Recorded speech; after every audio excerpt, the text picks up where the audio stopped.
Thank you, Dr. Villajos, for having me and inviting me to give this talk. This talk really kind of came about from a conversation Dr. Villajos and I were having a while ago about different types of cases we were seeing, and that inspired me to kind of delve deeper into this topic and look at the current research and other policy around this topic. So I have no conflicts of interest to disclose.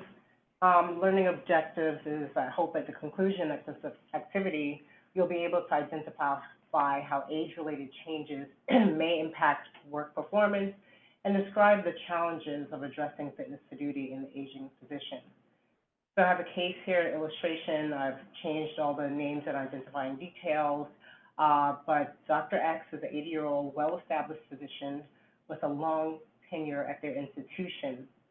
They were referred by their supervisor, who noted that the physician's performance were troubling in two specific instances.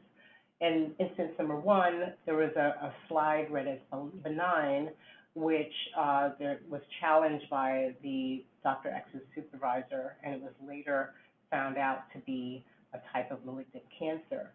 Shortly thereafter, there was another instance in which Dr. X read a slide as a benign hyperplasia, and a different colleague then questioned the findings, and again, on review of the slide, it was found to be a type of malignant cancer. So, we are in the midst of a national conversation about aging in the workplace. This is made clear by the frequent comments about even our two presidential candidates, 181 and 177, in which the conversation is about their age. And because of their age, there's questions about, their ability to do their job, that somehow age denotes frailty or incompetence or weakness. But what many of you may not realize is that this conversation is taking place around physicians as well. What is an older worker anyway? Well, if you go with our legal colleagues, they may define an older worker as age 40 and over, and that's really based on the Age Discrimination and Employment Act of 1967, which prohibits employers from discriminating against workers age 40 or older. But if you're like me, which is, over that age group, then you would say that 40 is way too young to define an older worker. So then you could look to the U.S. Bureau of Labor Statistics for a definition, and they define an older worker as those aged 55 years and older. Some of you, though, who may fall into that age group, feel that maybe that's still too young. And so the Pew Research Center defines an older worker as those aged 65 years or older. NIOSH kind of throws up his hands and says there's no consensus on the age at which workers are considered older workers. But in general, most of the research studies, you find older worker defined as age 55 to 65 years of age. According to the Department of Labor and Bureau of Statistics, older Americans are working longer and spending more time on the job than their peers in previous years. In 2000, there were approximately 4 million Americans aged 65 years and older working. By 2016, that blossomed to 9 million individuals aged 65 years or working. And it is projected that by this year, there will be about 13 million Americans who are aged 65 years, 65 years of age and older working. So why do we have this trend? Number one, there's been an increase in the life expectancy in the United States. Back in 1900, the average year of life expectancy for males was 48.3 and 51.1 for females. By 2008, that has grown to 75.3 for males as well as 81.1 for females. At the same time, there's been a decline in fertility rates, and that results in fewer younger workers entering the workforce. What this means then is that the population is aging. So this graphic shows the U.S. population back in 1900, in which you had a larger proportion of younger people, in the population, and it progressively got, less as you went up. so it was more of a pyramid shape, if you will. They project that by 2050, there will be a rectangularization of the population curve such that you'll have an almost equal number of older people in the population as younger people. And that will lead to older workers being in the workforce more because their life expectancy is longer. What this means for the workforce is that the new workforce model will be multi-generational, in which you'll have 5 generations of people working together. People from the baby boomers, the traditionalists before them, Gen X, Gen Y, Gen Z. And so you have people working together which have different frames of reference. People born, around the time of the Great Depression, all the way to people, whose frame of reference is the Great Recession. The impact of this multi-generational workforce is that those who work longer have to endure the effects of aging as it relates to work.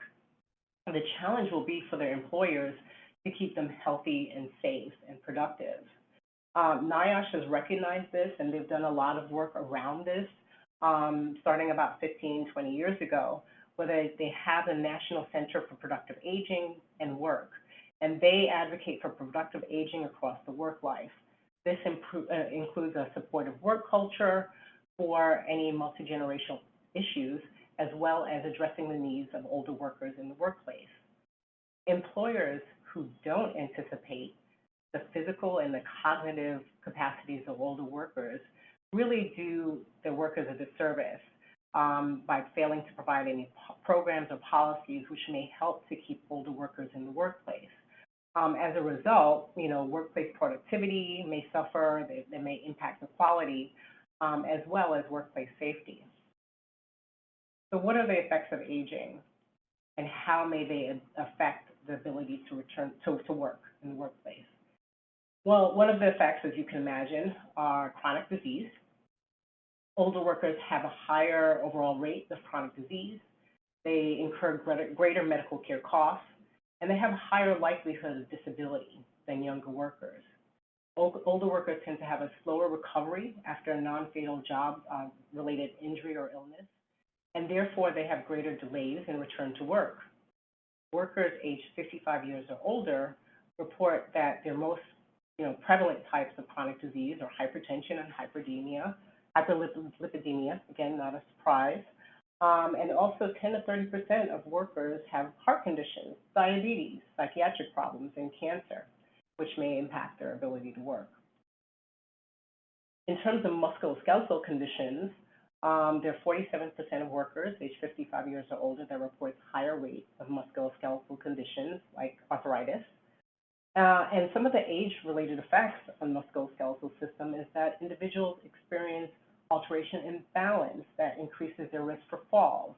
There's a decrease in muscle strength due to muscle fiber atrophy. There's a diminished physical capacity and decreased manual dexterity. Cognition is also affected by age, in which cognition is just the mental processes requiring spatial abilities, problem solving, processing of complex stimuli. And that is also affected by age, in which you have a decreased processing speed and decreased working memory or your short-term memory. You have an increased difficulty inhibiting irrelevant information. And as a result, you're more influenced by the order in which you receive information. There's reduced hearing, there's reduced visual acuity and visual spatial ability. Physicians are not immune to these changes. And so as the workforce overall ages, that includes the physician workforce. Well, what does this mean in terms of numbers? Well, the American Medical Association reported that in 1975, there were over 50,000 practicing physicians aged 65 years or older. But by 2013, that had risen to over 241,000. In 2019, the AAMC reported that nearly half of the physicians were at retirement age or approaching retirement age in the next decade. So 27% of physicians were between the ages of 55 and 64, and 15% of physicians were more than 65 years old. The Federation of State Medical Boards released a study in which they looked at the age of physicians from 2010 to 2022, which is not a long time span. But what they basically found is that the age of the younger physicians are either flat or decreasing, but the physicians aged 60 years of age or older has dramatically increased. And they said it was about a 54% increase in the age of physicians aged 60 years and older from 2010 to 2022. So physicians in the workplace, like any other workplace, seems to be getting older. And these comport very much physical as well as cognitive changes with aging. So do we just assume that because the physicians age, there is a cognitive decline? And more importantly, that cognitive decline affects their ability to return to work or to remain at work in the workplace? There were studies done on this topic, Powell and Whitla, which were two researchers at Harvard, looked at this very topic. And if you look at the left graph, they studied 1,002 physicians, 581 control participants, which were non-physicians. Of the 1,002 physicians, 356 of those were age 65 years or older. And what they found is that there was an age-related difference in their cognitive scores. So both physicians as well as the control group experienced a cognitive decline as it related to the scores. They found that of the 356 physicians who were aged 65 years or older, that cognitive impairment was globally on all the cognitive scores. And 46% of them had deficits in more than one cognitive domain. Now, if you look at the graphic on the right, what they also found is that with increase in age, that there is an increase in the variability of the scores, such that you can have the same age physician at age 75, and one of them is cognitively intact, whereas the other one shows evidence of, cognitive impairment.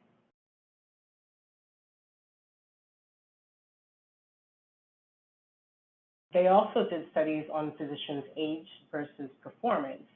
And they did find, and a lot of these studies are mostly within the surgeon, anesthesiology population, but they found a higher mortality rates for cardiovascular procedures performed by older surgeons. There was another study which looked at, mortality following pancreatectomy, and they found that surgeons aged 41 to 50 years in age had a lower operative mortality than those age 60 or older. So those age 60 or older had a higher operative mortality than those younger physicians. Although, they did discuss that might have been due to the low operative volumes of those surgeons. Canada had a study in which they showed that anesthesiology were not only sued more often than the younger colleagues, but they were 1.5 times the risk of being found responsible in litigation than their colleagues who were younger than they were.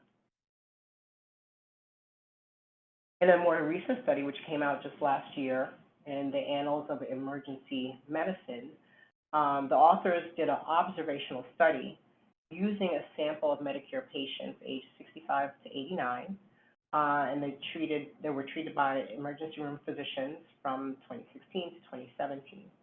The endpoint was the 7-day mortality after emergency room visits, specifically stratified by the age of the physician. They observed over 2.6 million ED visits, and they were treated by over 3,200 different ED physicians. They adjusted for patient and physician characteristics as well as any hospital effects. And what they found, if I could point your attention to this column here, is that for those physicians less than age 40, their adjusted 7-day mortality was 1.33. For physicians age 40 to 49, the adjusted 7-day mortality was 1.36. For 50 to 59, the adjusted 7-day mortality was 1.4. And for those age 60, it was 1.43. So these differences were found to be statistically significant. And when they modeled age on a continuous linear variable, for each 10-year increase in emergency room physician age, there was a 0.04% higher 7-day mortality. And if you look at this column here, there is a 0.11 difference in adjusted 7-day mortality between those physicians age 60 or older and those less than 40. And what they found is that this 0.11 percentage point difference corresponded to 1 death per 909 emergency room patients. They also looked at different endpoints such as patient disposition, whether or not a patient was admitted versus discharged, as well as severity of illness, and they found similar effects due to physician age. So what do we do now? There are increasing, studies coming out showing, that there is cognitive decline within the physician population, as well as some studies, as I just pointed out, that suggest that there are age, related effects on patient outcomes. So there's increasing public pressure to address this issue and ensure that healthcare professionals are still able to perform their jobs. Some have called for a mandatory retirement of physicians, and what they use as a model for this is they point to other safety-sensitive functions, safety-sensitive industries in which they have mandatory retirement for those professions. For example, the FAA, they have a mandatory retirement of age 65 years, or 65 years, in which no commercial pilot can fly, and any pilot over age 40 must undergo a periodic health assessment every 6 months, which is half of the renewal interval for the younger pilots. 33 states and the District of Columbia have mandatory retirement ages for judges, although there is no mandatory retirement age for judges on the federal level. There's also a separation of service for professions such as air traffic controllers, FBI employees, and other law enforcement officials and firefighters, and they vary in ages from age 57 to 65.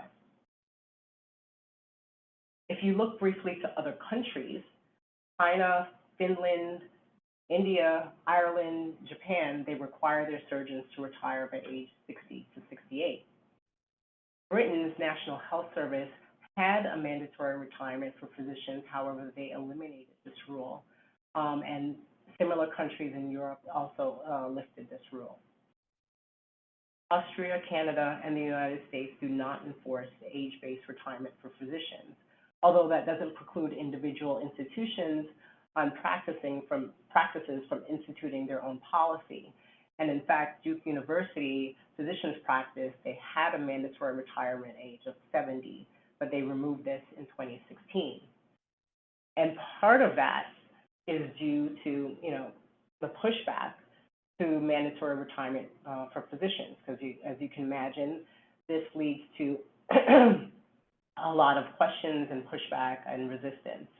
One of the reasons for this pushback is based on the data that I've already showed you, which that the relationship between physician competence and age shows a lot of individual level variability. As I pointed out in the example, 75, if you could be age 75 years of age or older, and that could mean that you have perfectly intact competence versus another physician who's age 75 who may experience cognitive decline. So it's very difficult to have a mandatory one-size-fits-all policy for retirement when you have that much age level variability. The other concern with having a mandatory retirement policy for physicians is that there is a concern about what that might do on the physician workforce. As we all know that there are many rural or other underserved areas which have shortages of physicians, and the concern is that implementing a mandatory retirement policy would affect, those those areas of physician shortage. Another concern is the Age Discrimination in Employment Act, as I've mentioned before. It's a labor law which forbids employment and discrimination against those age 40 years of age or older, and that includes any employment decisions around firing or retirement and things like that. There is a carve-out in the ADEA Act for safety for people in safety-sensitive functions, but that doesn't stop people from litigating anyway, and that is a concern around any sort of policies about mandatory retirement. And then another reason that, there is pushback against mandatory retirement for physicians is that, as I mentioned, there's NIOSH has a whole Center for Productive Aging, and then as older workers are remaining in the workforce longer and the new workforce model being multi-generational, it's really up to employers to anticipate the physical as well as cognitive capacities of older workers and make adjustments for them. And so any sort of policy around mandatory retirement is inconsistent with supporting a workforce participation amongst all aging people. So there have been those that have proposed voluntary self-reporting, saying that physicians, they know, maybe when their skills are declining and they will voluntarily report that or, voluntarily remove themselves from the work environment. Well, they've done studies around that as well, and they indicate that physicians are vulnerable to what's called the illusionary superiority bias effect. So they tend to overestimate their current abilities. Another study done that says when physicians do become aware of a compromising condition, they're resistant to self-report for fear of professional, societal, and legal sanctions. When they've looked at a survey of about 1,000 surgeons, 58% indicated they would retire if they noticed a decline in their surgical ability, but the same sample, 32%, said that they would continue to operate despite noting a decline in their abilities. So then you might say, well, what about, peer reporting? We could maybe rely on the physician's peers to report. They've done studies on that as well. And when a colleague observes a cognitive decline, there's a reluctance or unawareness to report this to their supervisors or any oversight body. Over a third of physicians did not completely agree that it was even their professional responsibility to report impaired colleagues, whereas another third felt very unprepared for dealing with such colleagues.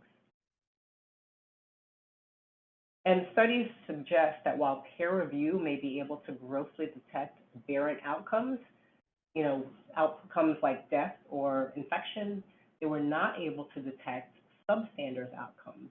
So things like, maybe, less pain control or less restoration of patient function that could have been possible and things like that. The JAMA article came out in 2017 that kind of sums up the thoughts on voluntary, physicians voluntarily reporting. And it says, if enacting a mandatory retirement age goes too far, purely voluntary policies for assessing physicians' ability to practice safely as they age do not go far enough. Voluntary approaches have the virtue of political feasibility at the institutional and national level, but share the fatal flaw of relying either on physicians to self-refer or clinicians to report an aging colleague to such programs. Despite physicians' commitments to professionalism, compelling data suggests neither is likely. I found that very interesting that they put that out there. So Expecting physicians to voluntarily self-report or report colleagues may not be the best solution. In the last several years, there have been various organizations which have come out issuing policy or recommendations around this topic. In 2015, the California Public Protection and Physician Health Program recommended that institutions adopt a policy that applies to medical staff at a certain age. And they define that age as being the age by which studies have shown that there begins to be a cognitive decline. They also recommended peer assessment by colleagues, observations by others in the clinical setting, and an assessment of cognitive function, in addition to history and physical screens for any mental health, emotional issues, substance abuse, and hearing and vision testing. The AMA, Council on Medical Education, also in 2015 suggested that there be episodic evaluations of physicians at about age 70 and should include neurocognitive testing.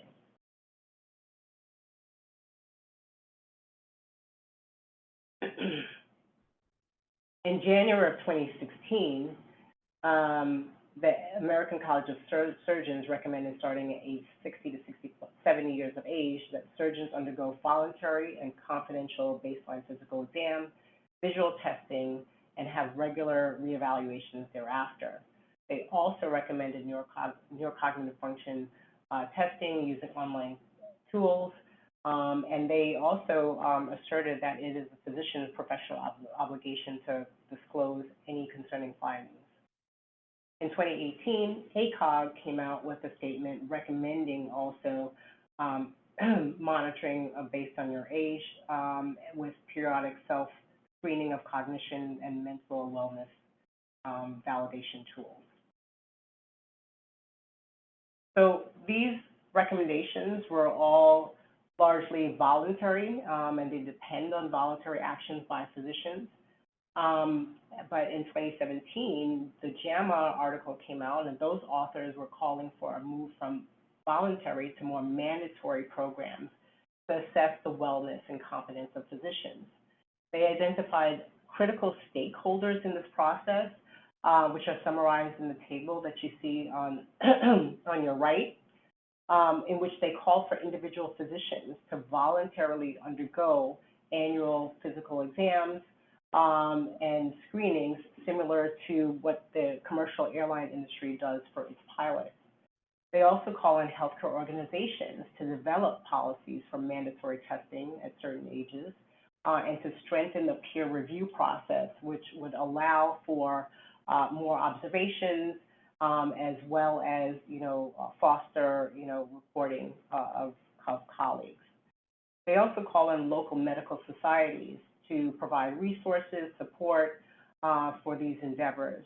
They cite, a lot of states have medical societies specifically to address physician substance abuse, but they call for these societies to also expand their roles and address, supporting physicians who may have cognitive difficulties in the workplace as well.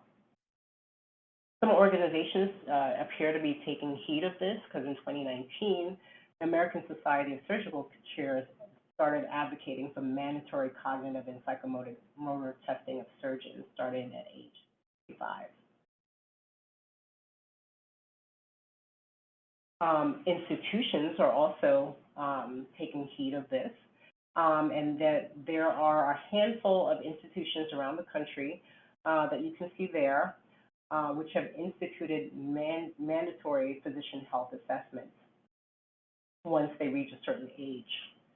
The University of Virginia requires that physicians undergo a health assessment starting at age 70, which addresses both the physical and the mental capacity for whatever privileges are being requested. They provide their results to the practitioner's department chair or the division chief. And once they reach age 75, they have to undergo these screenings every 2 years. In Nebraska's children's program, they require physicians to undergo the screening at age 70 and to undergo a peer assessment, which includes also cognitive screening, and their screening program is every 2 years.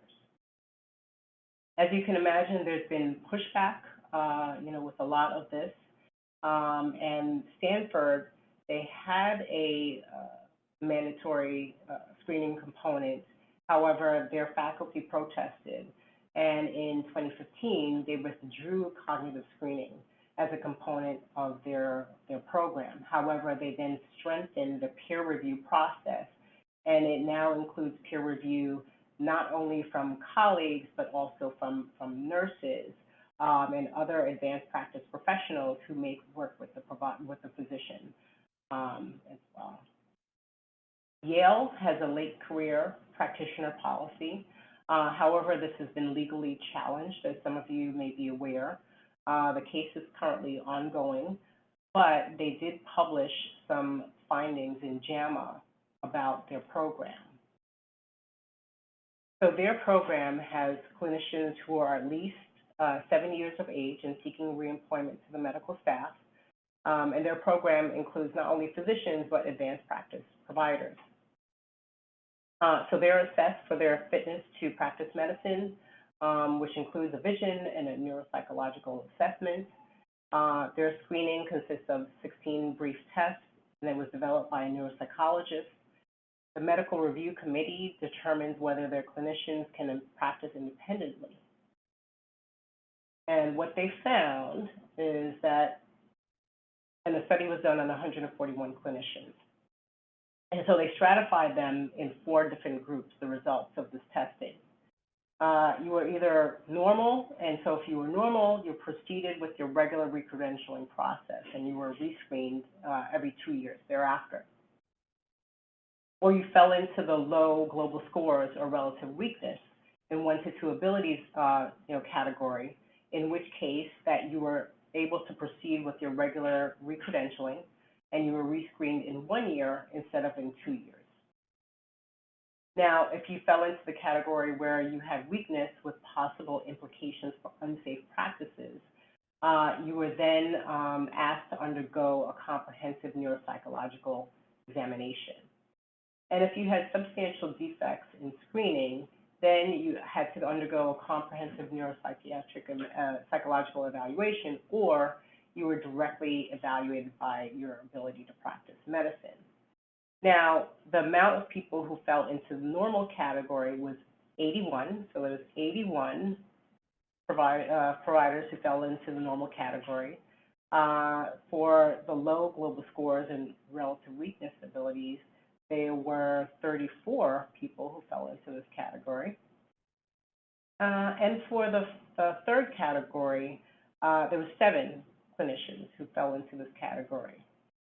Of the 7 physicians who fell into this category, 4 were eventually cleared to continue the recredentialing process. 3, though, had significant problems and ended up resigning or retired. In the 4th bucket, you had 18 physicians, or clinicians rather, who fell into this category. 6 clinicians ended up retiring, and 12 were limited in their scope of practice. So those results are interesting. So unlike, Yale or any of the other programs that I mentioned, most institutions do not have a formal policy in place. And it used to be that some of this was decided behind closed doors, either on medical boards, of physician wellness committees, or maybe executive committees of hospitals. But as I mentioned before, more and more of this is coming into public awareness. And so there is a true possibility that more and more of us will be called to evaluate our colleagues, particularly occupational medicine providers, neurologists, psychiatrists. Those people will likely be at the forefront of doing these evaluations, as well as, have a hand in providing policy. So in the absence of a formal policy, what does really this evaluation look like? And most of us are usually called to evaluate somebody with, who has already demonstrated some sort of cognitive decline. But, ideally, we should be doing screening, on those who are preclinical. So when you do a cognitive screen and test, the purpose is to identify preclinical cases. It should be quick, non-invasive, low cost, and you want something that's highly sensitive. And once you screen, you may go on to administer multiple cognitive tests based on your initial findings.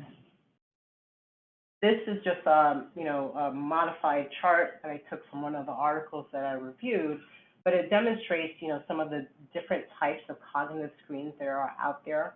Most of you may be most familiar with the MoCA, which is the Montreal Cognitive Assessment. Because of that familiarity, it's probably not the best test to test other physicians. If you look at this line here where it talks about the novelty for physicians, that really means, is it as familiar for physicians? Because if physicians are the ones administering this test, often, then they know what the test is, they know all the answers, therefore it's not really novel for the physicians, and the physicians can beat the test, if you will.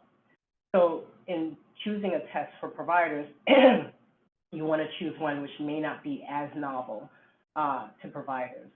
Also, another critique of the MoCA is that although it does stratify by education, usually the education it stratifies by is, college educated or not. And since physicians are, above college educated and doctorate level, it really doesn't have as much utility in distinguishing, issues for the higher educated population, such as physicians.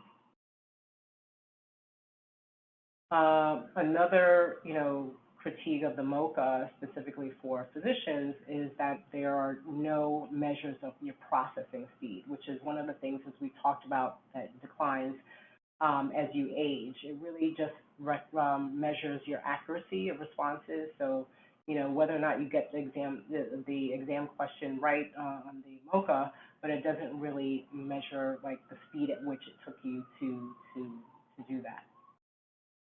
The other ones are for more specialized populations, the R-bands or the repeatable battery for the assessment of neuropsychological status. That's used mostly in the VA population. Physicians who,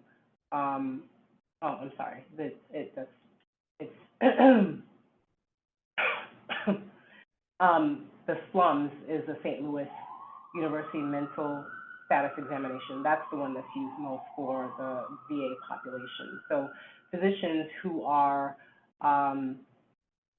familiar or work in the VA population, that may not be the best test for them either, because they are familiar with the test and that won't be novel for them. The microcog I mentioned before, that was developed by the researchers at Harvard. The advantages to that is that it's a computerized test.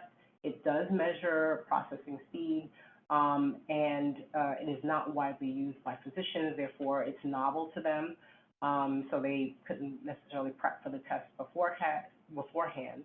The downside of it is that it requires a neuropsychologist to interpret the scores. And for me, when I saw this, I was also wondering about the mini mental status examination because that was the test I was most familiar with in addition to the MoCA. And interestingly, it seems that the mini mental status examination has kind of fallen out of favor. Some of the critiques around it is that it lacks exploration of all the cognitive domains. It again does not test processing speed. It had copyright issues for a large number of years and has been largely removed from the public domain. So in most of the research studies that I looked at that talked about the different measures of the test, mini mental was only mentioned passingly and not really used for at least the latest research studies. So once you do the initial testing, you usually refer for neuropsychological assessments. That involves a clinical interview, review of records, a review of the test. This usually requires about several hours to complete. It helps to, though, define the nature and the severity of the cognitive impairment. It aids in differential diagnosis and also informs treatment and any rehabilitation. This is usually done by a neuropsychologist because it requires knowledge of the appropriate test selection, administration, interpretation of the various tests, consideration of any biopsychosocial factors, as well as experience with appropriate recommendations for based on the test exam findings. They've done studies that looked on the cognitive testing, and so the studies basically show that they're using these cognitive tests, that they are able to measure a decline in physician performance. In this first study, they looked at 267 referred physicians. That means there was an issue why they were referred for testing. And they looked at 68 physicians without professional concerns. The study that the cognitive test that they used was the microcog, and they found that a larger proportion of physicians in the referred group obtained lower scores, particularly around processing speed, processing accuracy, and cognitive proficiency, and that cognitive impairments were present in 24 to 26% of them. Another study looked at the cognitive profiles of 39 neurologists and 30 other physicians via neuropsychological testing, and they basically found that of the referred group, almost half of them, which is 14, met the criteria for impairment, and 86% of those were eventually diagnosed with mild cognitive impairment, dementia, and Parkinson's. Some of the caveats to testing is that, obviously screening tests are imperfect tools that can have unintended consequences.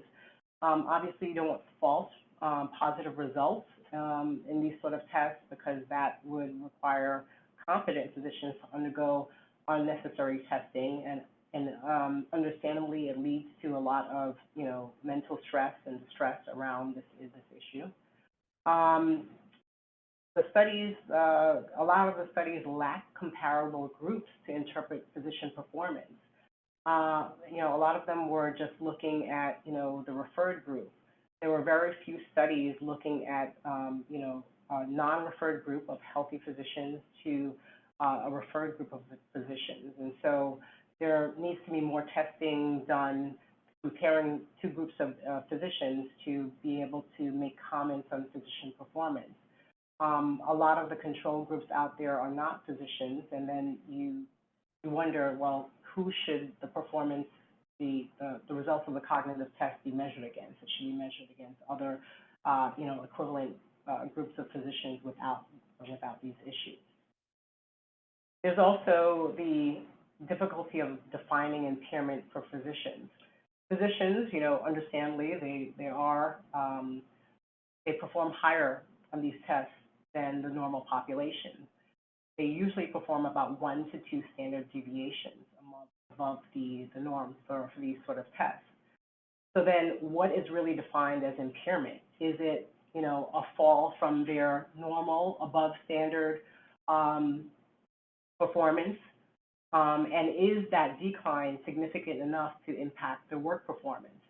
Those questions are still being, asked and trying to be determined. The other caveats with these testing is that some of these changes are specialty specific. So for instance, if you're a surgeon, then obviously your visual spatial ability becomes more of a factor, and any impairment in your visual spatial ability becomes more of a factor than if you're just, a psychiatrist. As I mentioned before, age-based screening may be subject to anti-discrimination laws. And so that is something to keep in mind. And there are racial, ethnic, cultural, and language factors which are not reflected in any of this testing, or even in some of the interpretation of the testing. For example, language. Many physicians come from other countries where their first language is not English. And some of these tests require language fluency. For example, one of the questions on the MOCA test is, name as many, words as you can beginning with the letter F, and you have a certain time frame in which to do so. So for the physician whose first language is not English, they may score lower on this portion of the test, but it doesn't mean that they're cognitively impaired. It's just that, English may not be their first language, and they had some delay in producing words that start with the letter F. And so there should be some allowances for those sort of issues, and currently there isn't. So follow-up after testing. What do you do after you test? And let's say the results come back and they're intermediate, or the physicians contest the findings. Well, the recommendation is that more extensive testing should be undertaken, including a clinical evaluation of their actual medical knowledge. This can include things like, clinical observation, medical record evaluation, and other peer feedback, maybe from their colleagues or people that the physician works with. Final decisions may be made by, its senior clinicians, wellness committees, other clinicians with expertise in the physician's specialty, or, neutral third party. Now, if there are cognitive deficits found, then the approach should be, more concerned about, how do we support the physicians in the space rather than something punitive. The American Medical Association Council kind of, sums it up by saying physicians should be allowed to remain in practice as long as patient safety is not endangered, and that if needed, remediation should be a supportive, ongoing, and proactive process. The thought is it should be similar to any other disability in which we would attempt to find some sort of accommodations if possible, or some solution around this rather than immediately trying to dismiss the physician. So it is possible for a physician to perform below expectations on cognitive testing but still competently practice. And it's up to us, the occupational health professionals, to kind of help to lead that determination. So what this might look like is greater oversight of the physician's practice. This might look like limiting the physician's practice. Maybe they can't perform clinically altogether, but they can still, teach, run small groups, things like that, do administrative work, which would still keep them in the workforce, but not necessarily put them in contact with patients. And this is all in keeping with, the whole, what Nyash was saying about, keeping older workers in the workforce as much as we possibly can. So I'm going to, well, this is in conclusion, to wrap up. Occupational health physicians, as well as neurologists, rehab doctors, and neuropsychologists, have an active role to play in considering assessing physicians and, quite honestly, all advanced practice providers as they age in the workplace. Physicians should recognize their part to continually assess their own as well as colleagues' physical and mental health. And although age is a strong risk factor for cognitive impairment, it is not the end-all and be-all. It is an imperfect predictor, and many factors need to be taken into consideration. There needs to be more studies on comparable groups to interpret physician performance, and that neuropsychological tests should perhaps include specialty-specific components, which would be more applicable to physicians of certain specialties. There's a few institutions which have put out competency-based evaluation guidelines, which can be looked to for guidance on this issue. And that the key thing is that employers, as well as medical societies, should provide supportive planning programs for career transition, retirement, or maybe even second careers for physicians in modified or clinical or non-clinical roles. And so just to sum up the case, what happened to that physician? Well, they didn't show up for their evaluation, and I later found out the physician had decided to retire. But it does leave many questions unanswered. Could testing have revealed a specific diagnosis of cognitive defects? Could the physician have continued practicing with closer oversight? Or could the physician have then have gone on to maybe more teaching or academic functions, mentoring and things like that? I'll have to leave you with those questions because I don't know the answer, but it does bring up a lot of food for thought